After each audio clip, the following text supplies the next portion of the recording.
Es un placer presentar a Florentino Portero, investigador senior en la Fundación Civismo. Queríamos comenzar esta entrevista preguntándole cuáles han sido los intereses de Rusia para llevar a una invasión de Ucrania.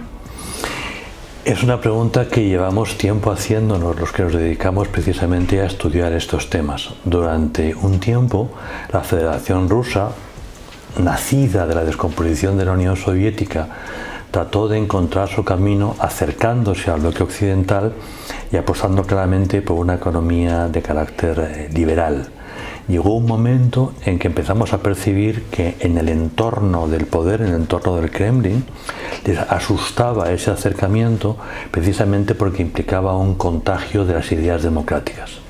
Rusia, en la medida que se integraba en el mundo económico capitalista, iba avanzando hacia la democracia y eso era percibido por muchos de sus dirigentes como un riesgo. A partir de ese momento se inicia una marcha atrás, un miedo de contagio por parte de la élite rusa y de ese miedo nace el rescate de un ideario de carácter nacionalista, por no decir imperialista, que tiene que ver con los orígenes de Rusia. Rusia no es otra cosa que el Principado de Moscovia creciendo, ocupando otros terrenos. Y hoy la Federación Rusa reivindica todo ese acervo, toda esa herencia y se ve a sí misma como un imperio. El imperio de los eslavos, que es como nació precisamente Rusia. Muchas gracias. ¿Cree que la Unión Europea hubiera podido evitar la guerra de Ucrania o no habría margen para la negociación? Esta es otra pregunta que venimos haciendo y que no tiene una respuesta muy clara. Desde mi punto de vista, que es perfectamente discutible, en un momento determinado la Unión Europea empieza a sufrir una presión por parte de los estados eslavos para integrarse. Y esa presión tiene que ver, uno, con el atractivo que tiene la Unión Europea como un espacio de democracia, de justicia y sobre todo de progreso, pero también tiene que ver con su miedo a lo que puede ocurrir en el futuro en su relación con Rusia. Esa presión para nosotros era sencillamente un acto político normal y por lo tanto lo tratamos con una normalidad casi de funcionarios. Si su petición se adapta, encaja con lo que estipula el tratado, pues adelante. Ahí pecamos de funcionarios, pecamos de ingenuos, de personas que no conocen la historia o que no quieren creer que la historia pesa y que sigue siendo un actor.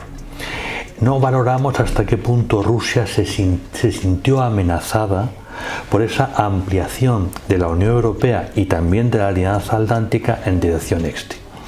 Hoy podemos afirmar que si hubiéramos sido inteligentes y no lo fuimos, si hubiéramos sido responsables y no lo fuimos, o bien al ampliar hacia el este, al acoger esos estados, desarrollábamos una capacidad de disuasión militar, o bien, sencillamente le decíamos no, vamos a crear un colchón de seguridad entre Europa y Rusia.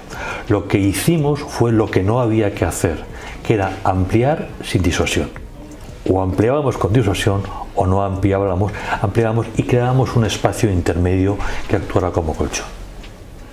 Teniendo en cuenta todo esto, ¿cuáles cree que son las consecuencias para Europa en general y para España en particular de la guerra de Ucrania? Para Europa en general implica varias cosas. Primero, una tensión muy fuerte de los estados europeos limítrofes, tanto el ámbito eslavo como el bloque escandinavo, que ven que Rusia va a más. Rusia empezó hace tiempo esta política expansionista. Empezó con Moldavia, siguió en Georgia, luego llegó la península de Crimea, luego el Donbass y finalmente la invasión general de Ucrania. Esos países, los limítrofes, saben que esto no va a acabar aquí, que después de esa invasión llegará otra y por lo tanto hay miedo, hay inseguridad. Para el bloque general de los europeos lo que está en cuestión son los principios generales sobre los que se rige la convivencia y el principio básico es el respeto a las fronteras. Rusia está cuestionándolo. Rusia lo que nos viene a decir con la invasión es las fronteras son negociables, las que hay no se van a mantener. Yo uso la fuerza, pero vosotros tendréis al final, vía diplomacia, que aceptar este movimiento. Si Europa acaba aceptando que las fronteras son negociables, sencillamente todo el sistema de seguridad europeo se viene abajo. Se viene abajo la Alianza Atlántica, la OTAN, y se viene abajo la dimensión internacional de la Unión Europea. Eso que venimos hablando de la política exterior, de seguridad y de defensa común, todo eso se viene abajo. Y habrá que repensar el futuro, pero repensarlo desde el fracaso, repensarlo desde la debilidad. Finalmente, ¿ve posible en el corto plazo, aunque suene un poco utópico, una ronda de negociaciones entre Rusia y Ucrania que acabe con la guerra? En el corto plazo no, para nada. En estos momentos lo que hay es un frente muy tenso, maniobras militares todos los días muy duras, una actividad artillera tremenda y un enorme esfuerzo por parte de Ucrania de romper la línea defensiva y aislar Crimea del Donbass. Lo que puede ocurrir la temporada que viene, te digo temporada porque el clima cuenta en Ucrania, ¿no? Sobre todo en la parte norte, la parte sur tiene un clima más llevadero y la campaña militar se puede mantener durante más tiempo. Pero lo que pueda ocurrir la temporada que viene va a ser básica, primero porque Ucrania depende de nosotros. Depende del dinero que les enviamos para mantener su economía en pie, su sociedad en pie, pero depende también de las capacidades militares que les enviamos para poder actuar.